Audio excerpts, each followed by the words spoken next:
1:30. Welcome everyone to the Effective Evaluations educational session. I am your moderator, Sharon Cowing, and I have put information in the chat, both the Zoom chat and the Whova chat, for some basic ground rules. If you kind of take a look at that, that would be great. I'm going to mediate the questions, and the speaker will ask for you to unmute or mute based on interaction. She'll just state that out. And go to the chat and see what we have a survey to do afterwards. 5 is best, and there's documents to download. So make sure you grab those because those are takeaways, which are awesome. And that covers it. So I'm going to read her introduction and we're going to get started. Our speaker today came to District 77 from Founders District in California. She jumped into leadership as an officer for Eastern Shore Toastmasters Club in Daphne, Alabama. This year, she has served as Division D Director. Deborah is an attorney, conflict resolution consultant, and author, to name a few of her roles. In Southern Alabama, and to her Toastmaster friends, she is known as Debbie Sue. She's a DTM. During the year, we all had to pivot in some way. Some things stayed the same, like the value of giving feedback to fellow Toastmasters. You give value to the speaker as well as other audience members when you give an effective and supportive evaluation. Debbie Sue will teach us her simple formula that leads to dynamic evaluations. Please help me welcome DTM Toastmaster Debbie Sue Reisdorf. Thank you. Outstanding, Sharon. Thank you so much. And Sharon will be helping me keep track of the chats as we go forward. So welcome to the Effective Evaluations Workshop. When I first started this, I thought, how can I talk an hour on evaluations? But it didn't take long to figure that out. Our district director today, Wanda Stiller, reminded us focus and effort. We are in control of those. I think that is a very important foundation for our session today. And I want to start with asking you, have you ever had a boss ask you this question after one of their presentations? And it's a boss you want to impress. Have you ever heard the boss say, how'd I do? In that circumstance, I can guarantee you chose your words carefully. I know I did. And has a child ever asked you to help with their school assignment? You want to be helpful and educational, right? So you choose your words carefully. And maybe a colleague found out you're a Toastmaster and they want you to help them do a presentation, give them some feedback. You're being an evaluator and you choose your words carefully. So in Toastmasters, we call upon the speech evaluator to help provide that helpful evaluation. Yet sometimes they can be critical and hurtful, maybe not intentionally. Yet inevitably a new member will finally give their speech and then they're embarrassed and wounded by an overly harsh evaluation to their very first speech. This must not be. So I'm sure you've noticed that it's even more difficult to give evaluations on Zoom meetings. The connection may jiggle and you may miss some of the words, yet evaluations are important, so very important. And so I want us to remember that we're evaluating the speech, not the person. It's the best way to provide that warm learning environment. And you remember our club mission statement? To provide a mutually supportive and positive learning environment in which every member has the opportunity to develop communication and leadership skills, which in turn fosters self-confidence and personal growth. I should have that memorized. I've heard it so many times. Well, if evaluations are not consistent with what we talk about today, you might want to give, if the evaluations at your club, I mean, you might want to give an educational brief that's that kind of speech to help share the message we're going to talk about today. And I have 3 sections. So this is what we're looking at. We're talking purpose, plan, and practice. So the purpose is why give an effective evaluation. The plan is about what are the best practices, and it's this section in which I'll give you the formula.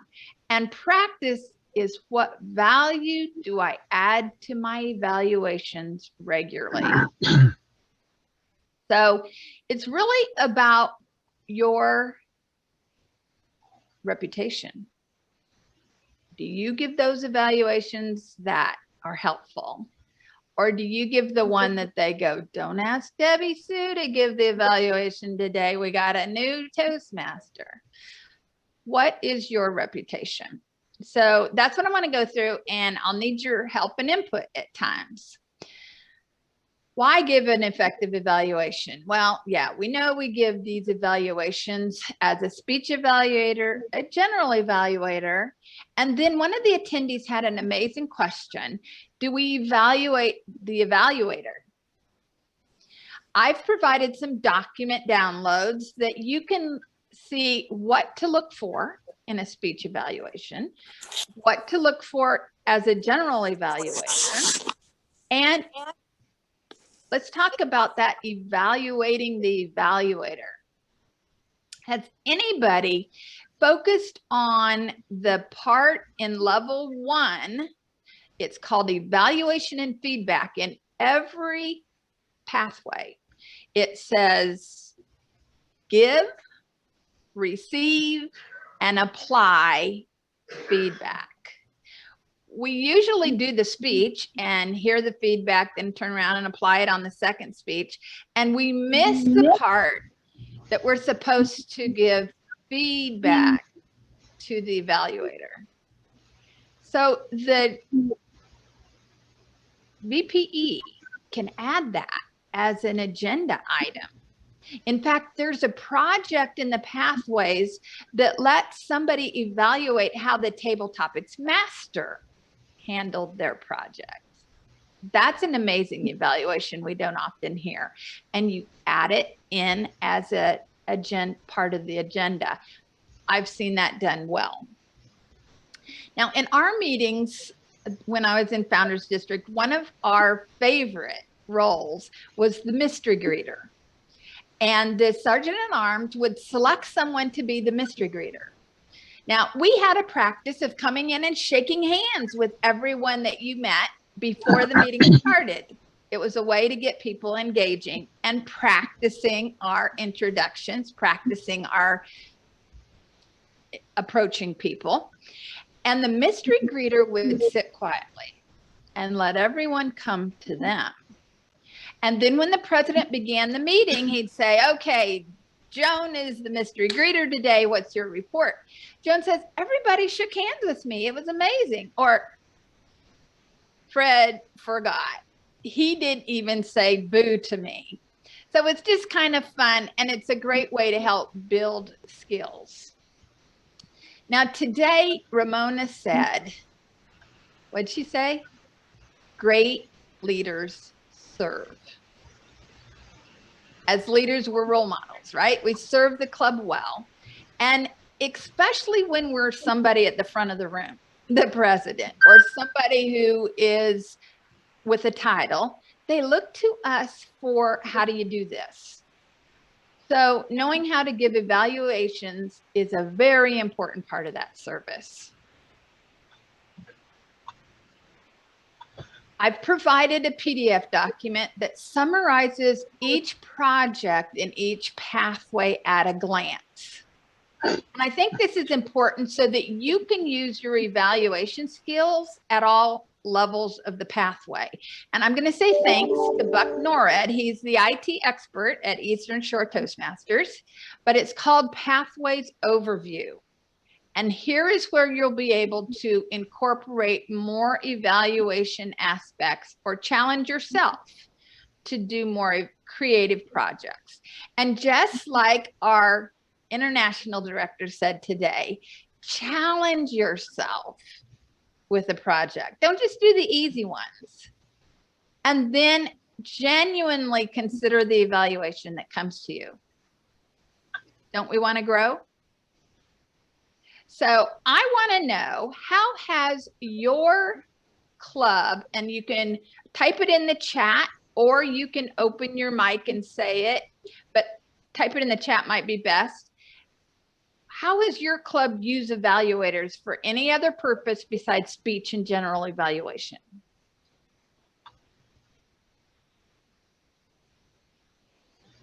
Oh, and Tracy says, remind you that the Evaluating the Evaluator project has an evaluation form. That's how important it is. So do we have any others? The last issue about evaluating the evaluator was raised by Catherine Reed. Thank you, Catherine. And we're going to have more Q&A at the end. So if you have any questions, feel free to type them in the box. And Sharon will let me know if it matches something we're talking about, or we'll certainly address it at the end. So next, I want to know why you think we need evaluators. We all know they're an essential function at every club meeting, but why? What's the benefit to having an evaluator?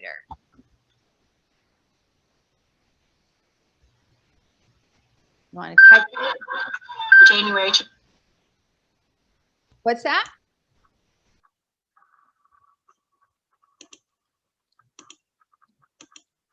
Well, I'm going to talk about some, and go ahead and type it in and I'll add yours, but to help the speaker improve skills, right? We want to help them get better at what they're doing, and guests learn by your evaluations. When you're giving an evaluation, they learn about, oh, I should do that in a speech. Don't let them get too scared though. And you help other members learn. There are those who never do speeches or rarely do speeches, right? And then there are those who do speeches all the time. Encourage those who rarely do speeches to do speeches and offer to be their evaluator so that they know they'll be in a safe, warm environment when they give their speech. Enhancing your own listening skills. One of the poll remarks was that the evaluator didn't even listen to me. When we're being the evaluator, we need to enhance our own skills, right? And to complete a project. Like Tracy said, there is an evaluation form, and it always helps. Now, should only experienced speakers give evaluations? Well, that's a trick question because actually everyone has an opinion. As an audience member, I can help a comedian know when his jokes are funny, but I cannot tell him how to write a joke. When a speaker gives a speech, I can tell him my response to it, but I don't need to tell him how to write the speech or what to say. Excuse me. So sometimes, excuse me, well, I need a drink. We'll want to encourage a new person to be an evaluator. Have you done that? They need a little input. Help them remember that everyone has an opinion. Everyone has a perspective, and it's valuable to the speaker. And then teach them how to give effective evaluations. By that, I would remind them that they'll get better over time, and they just need to focus on what they observe. Now, have you ever met a Toastmaster who needs some retraining on evaluation? Maybe. That's again where I say do an educational brief on effective evaluations. And the documents that I gave you to download can help you do that, there's also an evaluation speech that Toastmasters has provided for you. Now, when I became an attorney, I needed to practice my closing argument, my opening statement. And guess who got to hear it? My children. Because I was always told that if you talked on a 5th grade level, your jury was more likely to relate easily and quickly with what you're saying. A 5th grader? Mm-hmm. President Trump talked to 5th graders all the time, and so many people understood him. It is all about relating to your audience. So reactions matter and evaluations matter. Now, if you participated in my poll, thank you, thank you, thank you. Here's the worst evaluations. Oh, it was just a generic feedback and suggestions that were not even helpful or pertinent. Like they didn't even listen to me. See, I already told you about that one. Someone else said, it killed my confidence. Do we want evaluations to do that? No. And my worst evaluation was, I liked your speech, that's all. So what can we do to give an effective evaluation? Conference. What's that, Gabe? Mm-hmm.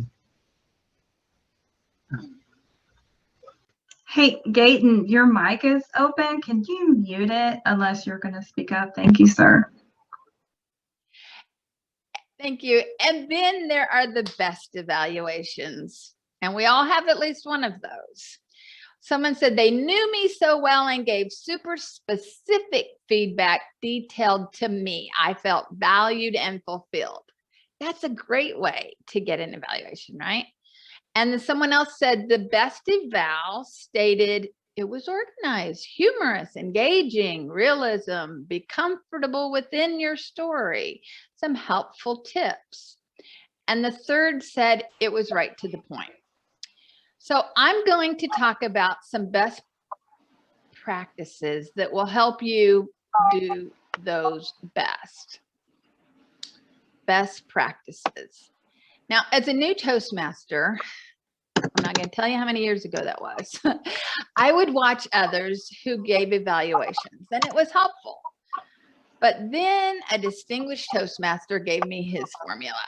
Now it's my formula, and I've given it to others, and it could become your formula. And I'll give it to you in a minute. Usually we use things like the sandwich method. You've heard of that? Sandwich method, do good, and the suggestions in the middle. That's kind of what my formula is, but it's better. But we always want to wrap the criticism. Wait a minute. It's not criticism. Don't use criticism and don't call it criticism. Call it suggestions. Call it helpful hints. Call it my opinion. Never call it, this is not acceptable, or you shouldn't do that. Always use my opinion. I think, I feel that. So don't offend. And what I'm going to say is use just 1 or 2 suggestions. Now, some of us have been Toastmasters so long, we could do a list of evaluation comments for any given speech. Hey, I'm gonna pause you. So Miss Hattie, I think your mic is unmuted. Thank you so much, ma'am. Mm-hmm. So don't offend. And the way that you don't offend, we're going to talk more about. But the primary thing is just 1 or 2 suggestions. Don't give them your whole arsenal in one evaluation. Save it for next time. They need to work on the one you're telling them about. Otherwise, they'll forget what it is. And my 4th suggestion is know your audience. And the reason I say that is because as Toastmasters, we are learners and our audience members are learners. So it's good to know the learning styles. Learners don't fall in the same pedagogical learning style. Okay, I used a big word. but I like to keep it simple. So knowing the categories are this simple. Learners are auditory, they're visual, or they're kinesthetic. Auditory, you hear it, you got it. Visual, you read it, you got it. But then there's the kinesthetic. You need to engage, write, read, and view the content to learn it. That's me. If I'm sitting in a lecture, I'm taking notes on everything. I may throw them away later, but it helps in that process of thinking. So as speakers, we need to be aware of our own learning style and be speaking to all learning styles. That's something an evaluator can evaluate. Whether you're an auditory learner, you may not consider using activity in your presentation. Or if you're a kinesthetic learner, you may do too much writing, like I've been known to do. But an evaluator can help make the speech more balanced. And these styles are important as well because your evaluation is received. How your evaluation is received depends on your learning style and their learning style. So my suggestion is that you always keep it memorable so they remember it and apply it. And your formula, my formula, will allow you to do this.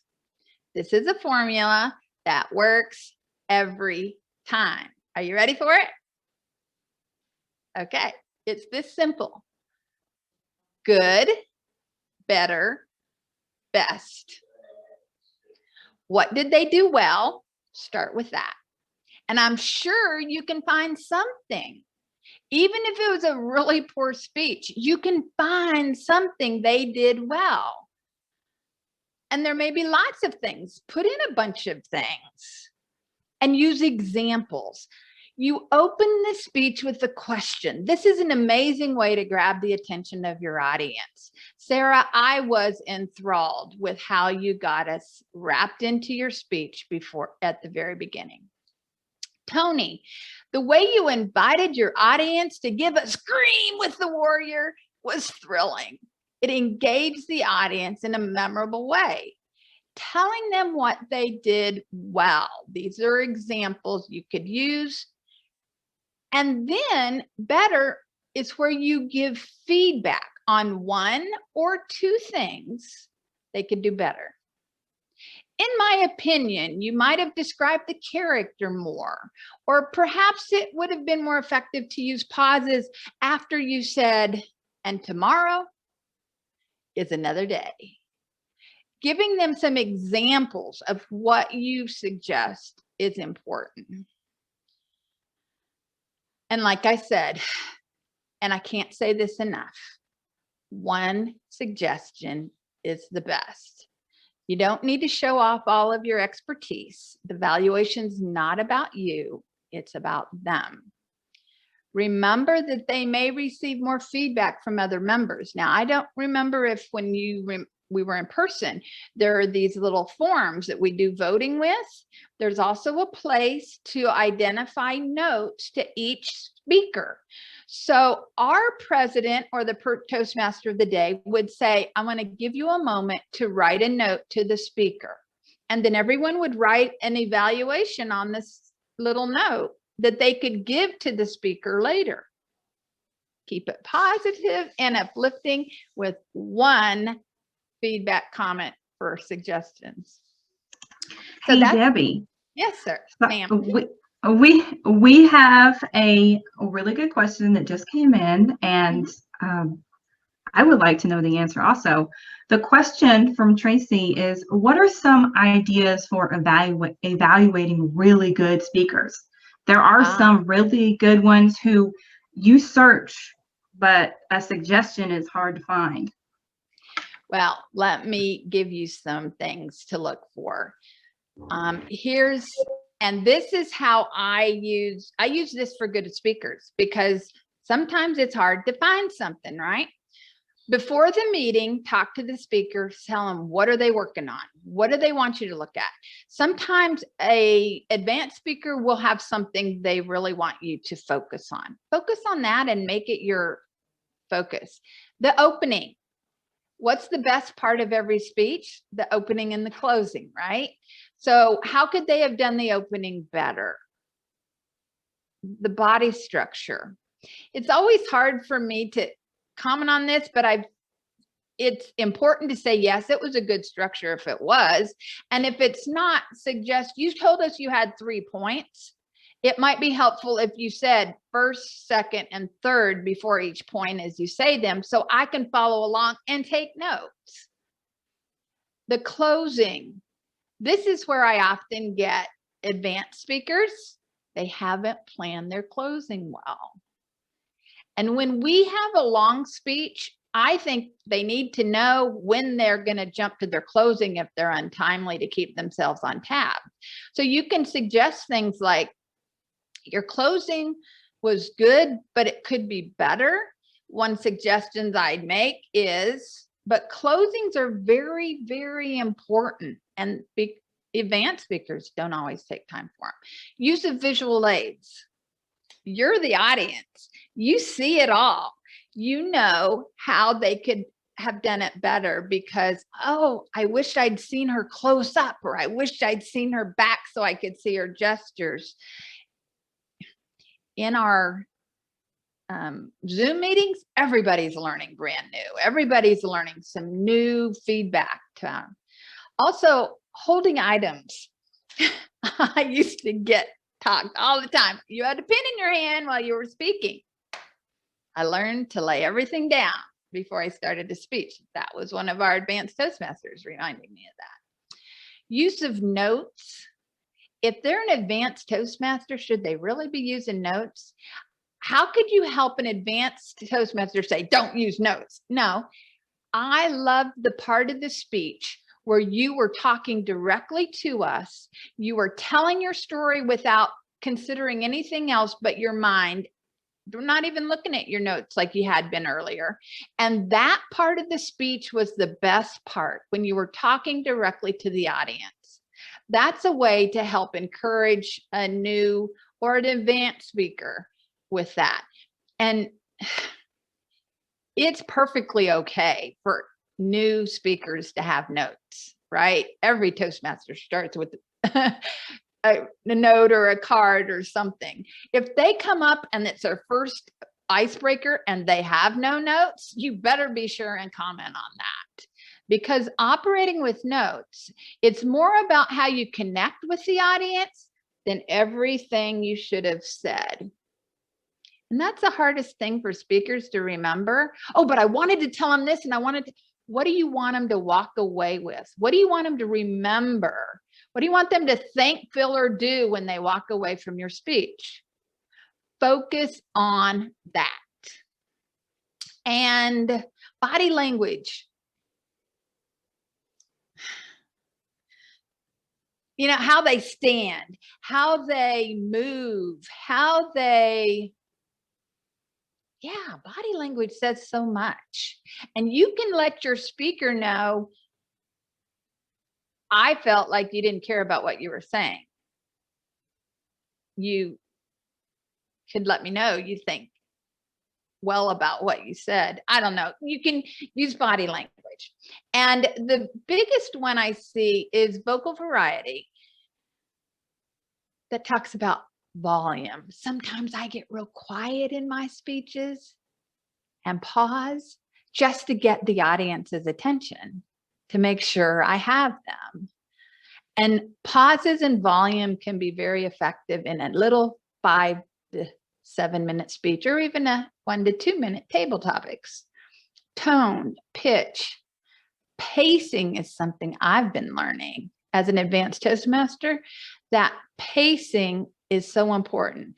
When we're reading, we pace differently than when we're looking at the audience. Did you think about that?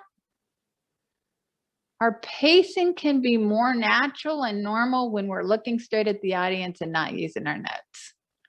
And we can be more intentional about our pacing. Does that help you, Tracy? Give some ideas on how you can help with an advanced speaker. Now, something I would say is the advanced speakers often tell me, give it to me. Give me all of it. Don't just give me one or two things like you usually do, right? So then I'm with it. What I usually do is I write it on a paper, do the written evaluation with more things and the oral evaluation with simple things, one or two suggestions. So that's one way you can give an advanced speaker more feedback. So those ways to look for are in the article that I gave you to download. It's called an evaluation handout. So I do have some do's and some don'ts. And I learned these from the Toastmaster, the DTM, who had written these articles, because he frequently reminded us in my opinion. And when we're saying Sheila is going to evaluate Tracy today, no, she's evaluating Tracy's speech today. So when you articulate it, and we're communication experts, right? When you articulate she's going to evaluate Tracy's speech today, we all know where we're going. Don't comment or evaluate the person, focus on delivery. And that was something Bob used to always say, don't talk about content. The content belongs to the speaker.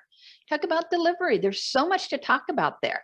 However, when I did an attorneys club, the attorneys did want to hear some content evaluation as well as delivery evaluation. So we had two evaluators. We had one who gave a delivery evaluation and one that gave a content evaluation, because those with delivery was a broader group of people. Those with content knowledge was usually more limited. Use evaluation language like, in my opinion.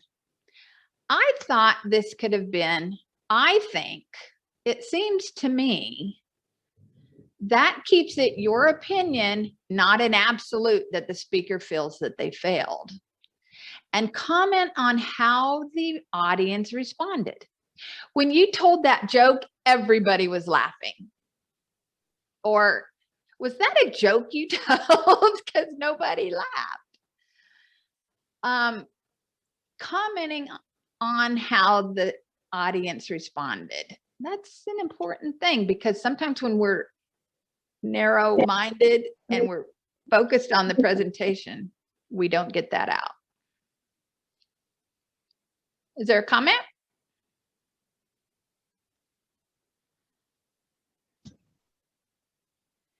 And then the don'ts. Don't comment on content. As I said before, that belongs to the speaker. And don't say, you shouldn't, or don't you ever. Don't use the never and always words. It's not acceptable. What? Who are you? Who died and left you, boss? These comments can be condescending, negative, and demeaning. So avoid evaluating the person, evaluate the speech. Somebody asked a question, how do we evaluate a difficult person? That's a very good question. And I'm going to give you two suggestions. Number one, everyone's favorite word, the word they like to hear above all other words, their name. So use it from the beginning to the middle to the end. When you begin your evaluation, fellow Toastmasters, and especially Tracy, I was honored to give your evaluation today. Tracy, you did this very well. Use it on a good sentence, but use their name. If they're difficult people, they love to hear their name. That will break down barriers. The second thing is only one suggestion. Not a list of don'ts and critiques, one suggestion. Pick the best one. Well, let's go back to my formula. Good, better, best. What did they do well? What could they do better? And then save the best for last. I liked how you did the opening and this and this. I thought the closing could have been better structured to give us some real positive takeaways, or maybe circle back to the beginning. But the best thing you did was you had energy. You kept the audience figured on your face and your message. Whatever it is, good, better, best. End with the best. That always leaves a good taste in their mouth when they walk away from hearing your evaluation. Good, better, best.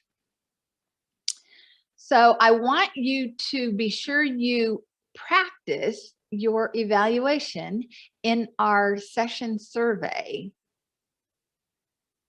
because I want to hear it all, not just one or two, like I'm telling you to do. Give it all. Tell me whatever you want to. But now is the time for us to give some more questions. Are there any additional questions?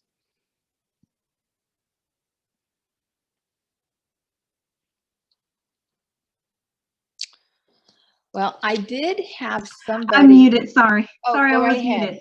Okay, I'm here now. So this question is 4 parts. So I'm just going to read it. And this comes from Susie Proctor, a very experienced Toastmaster. How do you respond to a seriously critical evaluation to the evaluator, the speaker, and to the club? Okay, I saw this question, and my question back to the questioner is, when you mean respond, are you responding as a speaker who received the evaluation?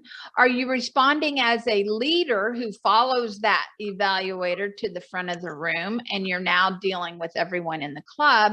Or are you a member that wants to encourage and support them? So I will answer it in all 3 ways. As a speaker, use the shopping cart method. Take what works for you and let the rest of it roll off. You don't need to take it all in. Focus on what works for you. The evaluator may not have known you at all, and they're just giving a little, or they're trying to float their own boat.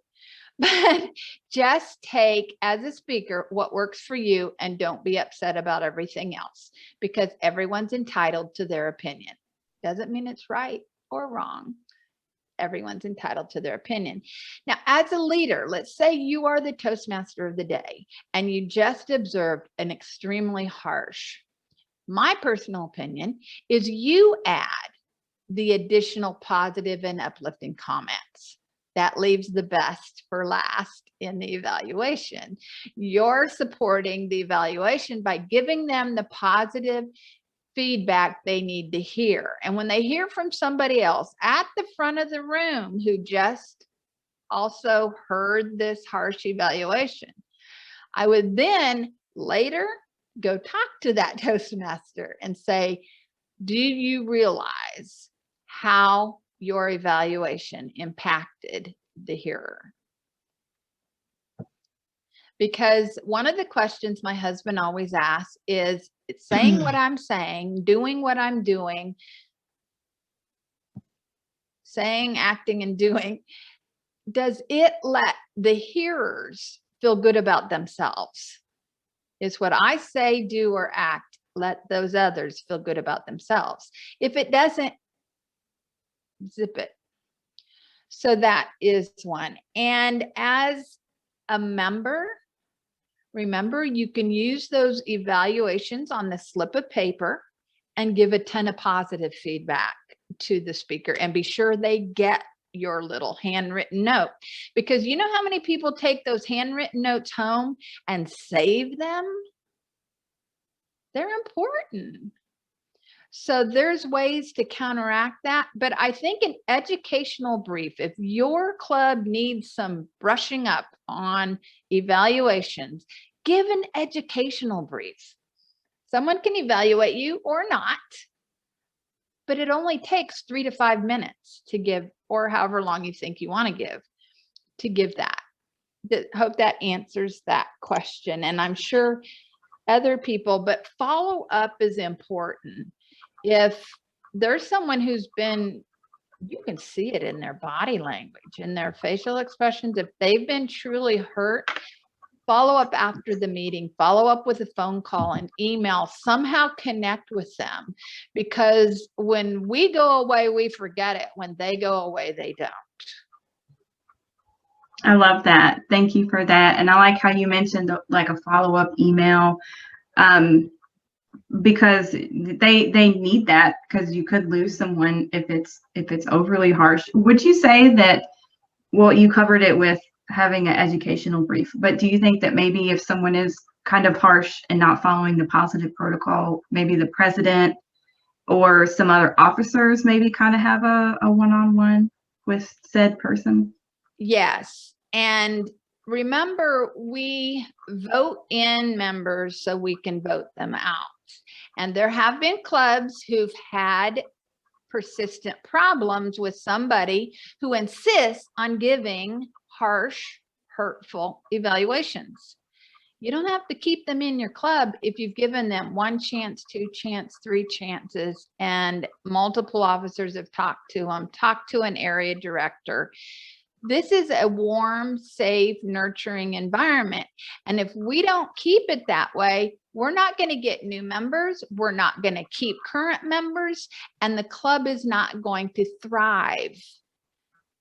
These are essential parts of being a Toastmaster. And as I said before, we're leaders, we serve, and that's effective evaluation. Any other questions?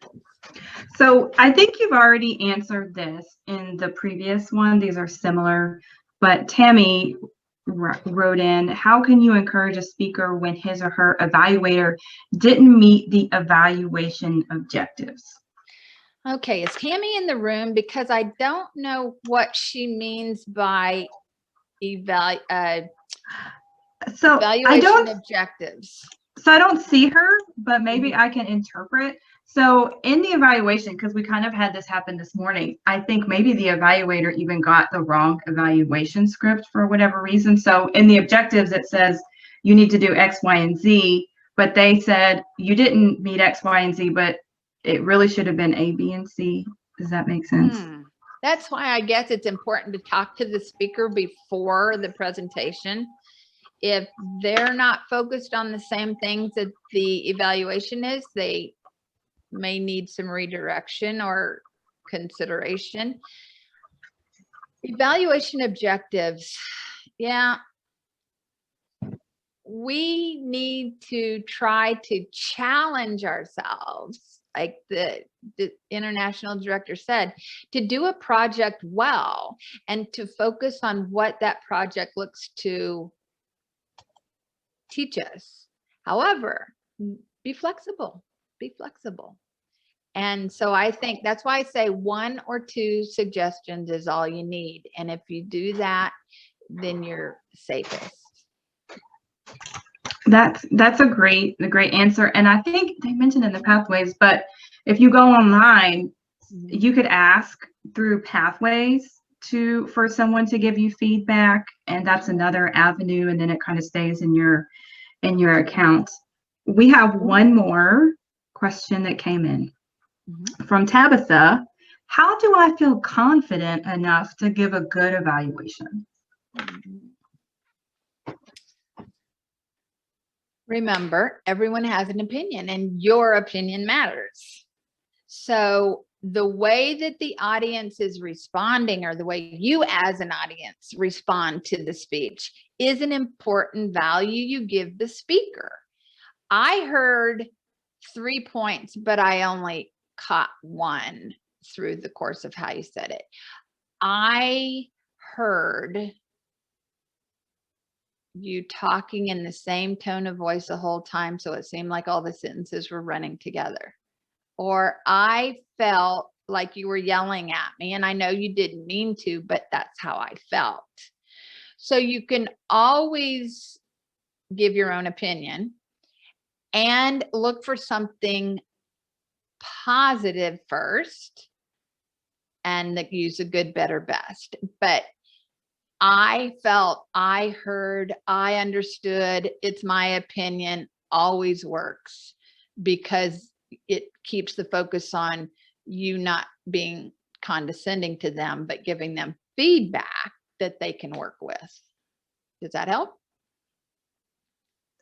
Yeah, I can't speak for her, but that does sound like it would help, because we've had some, in my club, we've had some new members and they have some struggles with confidence. And I think, like you said, give them the basics, give them that information, that feedback, and that they have value and they're adding value. And so I think that's good. We don't have any more questions listed. Maybe we want to ask. Well, I see Mr. McKinley said, we recently had a class on evaluation and pathways. I've asked, well, you have asked to use one comment for the speaker. Help us to use your training today in the criteria using effective feedback in doing our best evaluations. So like when the form has you identify clarity, vocal variety, eye contact, gestures, those things you're going to put in your written evaluation. Be sure you talk about it all, and you can put notes on there. But like when you're doing the good, better, best, the good can be multiple things.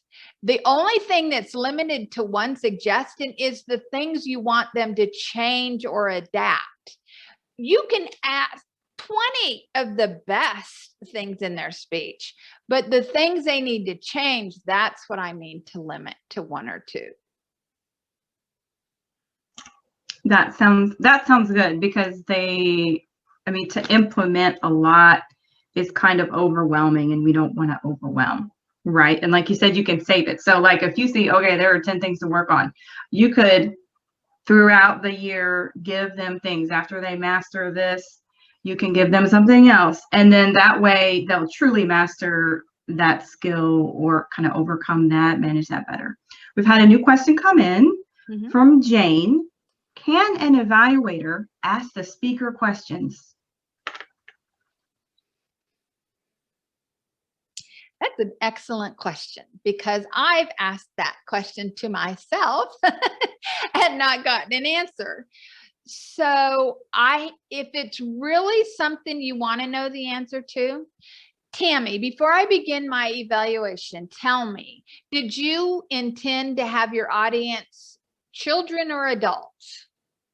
Get clarification so that your evaluation is helpful. And if it's something that's a short answer, not something that will take up all your 2 to 3 minutes, right?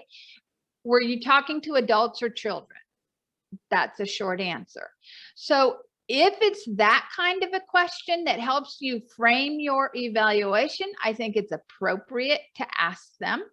If it's something that's just more about, that's not really necessary to give your evaluation, I'd suggest give your evaluation and then ask questions later outside the scope of your evaluation.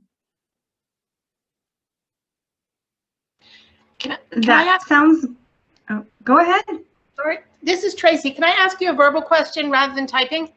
Yes. Yes. Great, thanks. Sometimes when I'm giving feedback, I have questions, and I'll say, I was wondering whether you did this, or had you thought about this. You don't need to answer. I'm not asking for an answer, but just something for you to think about. Yeah. Because I would like an answer, but I only have 2 to 3 minutes. Yeah. Yeah, I think meeting with your evaluee, the person you've evaluated after the meeting, is always helpful to them. And I've even had some of them grab me and say, talk to me more. But when you give them lots of good stuff and 1 to 2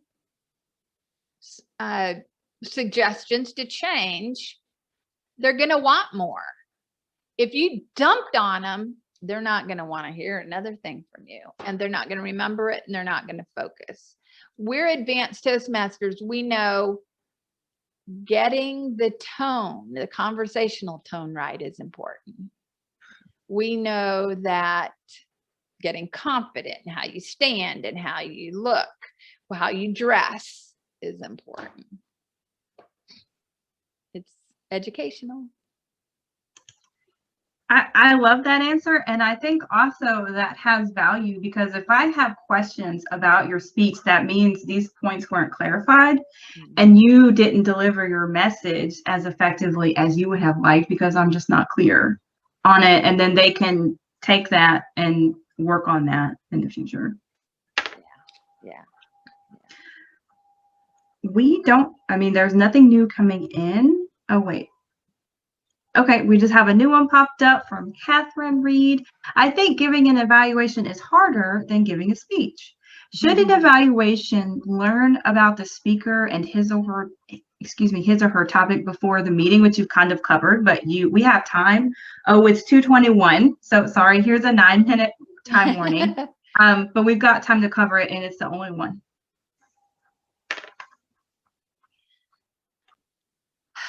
One of the comments in the poll, the commenter said her best evaluation was the evaluator knew her well. So it is good to know them, but knowing the content, if we're focused on delivery, it doesn't matter if we know the content or not, unless they ask us, how is the audience receiving my opinion that President Trump should never be president again? Or how is the audience perceiving my jokes? But knowing the speaker well and knowing their learning styles, like I talked about earlier, is important. So you give them the best feedback. That would be my answer to that question.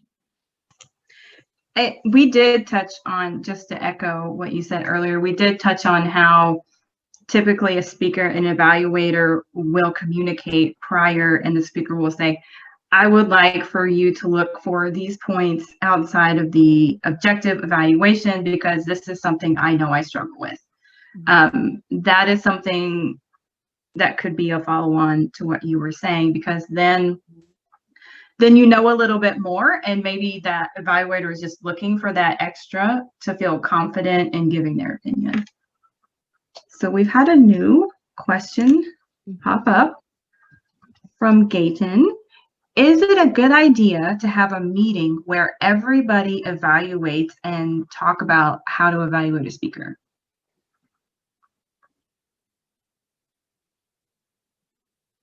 Could be, because I'm noticing that there are advanced Toastmasters who are not helpful in their evaluations. And I think it would be amazing to get, like, have you seen a round robin where we have, let's say, the contestant give a presentation and then he wants comments from everybody in the room. So we do a round robin and everybody gives a little one thing or, two. That's always helpful. But to have an evaluation discussion about what's best and let other people share their suggestions. Yeah, it depends on the tenor and nature of your club, I'd say. And to follow on with that, I'm not in this club, but I think I've heard before that an advanced, like the official, it's an advanced club. I think that they may have 2 or 3 evaluators for a speech we have one in Huntsville. I haven't been, but I think someone did like a commercial for them. And so that way, if you're looking for more, it's an option to join an advanced club. You just have to see what their rules are. You have to give X number of speeches. But then that way, if you want a lot of different evaluations in a meeting, that could be an option. And then something else that just came to mind is sometimes I'll have an evaluator, but I have this favorite person in my club, and I'll say, hey, will you give me feedback like an evaluation? And then they'll send me an email or something outside of it. So then I get additional information from others.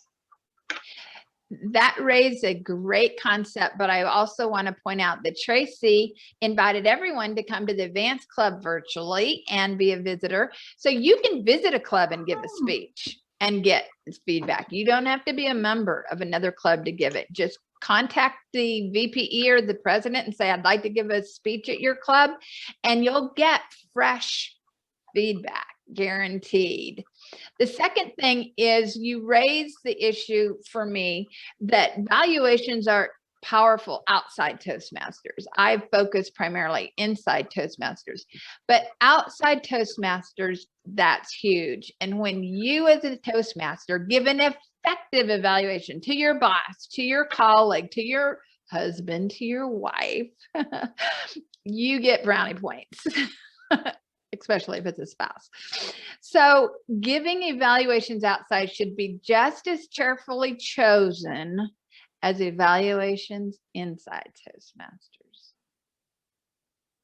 That is awesome. I love that you bring that up because as a parent, and you may be familiar with this, I am constantly giving feedback to my son because I remember being frustrated as a child when they told me to like do better. Well, what am I doing wrong? Because if you don't tell me what I'm doing wrong, then I can't fix it. So that's a big reason I joined Toastmasters, and my pathway is effective coaching because I want to coach him and give him the feedback he needs. And you do have to deliver it a certain way for them to receive it because kids, like, they just show you. There is no holding back. So if your evaluation or feedback rub them the wrong way, they're going to let you know. Well, something I was taught in family interactions is focus on the positive, because when you focus on the positive, they'll do more of it. If you focus on the negative, they'll do more of it. Focus on the positive because they'll do more of it. I used to say, thank you for doing something he didn't even do yet. And just keep saying, thank you that you're going to do this, or thank you that you're positive in your attitude. Even if you can't find anything else good to say, focus on the positive because they will respond to the positive. I love that. I think that's great. Oh, I'm sorry. I'm so enthralled in your talk that the time is passing me by. We have 2 minutes left. Or 2 or 3. I have 2 different clocks here telling me different things. 3 minutes.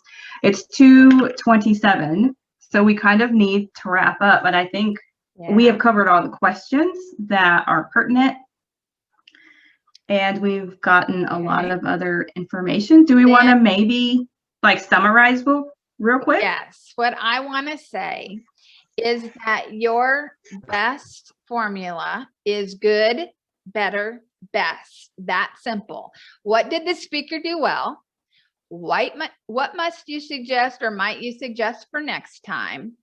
And always be sure you give some suggestion, even if they did a really awesome speech, find something.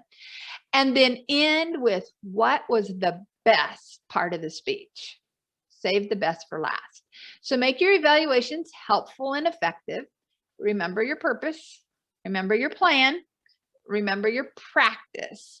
Be the best you can be to help others be the best they can be. Give effective evaluations every time. Thank you.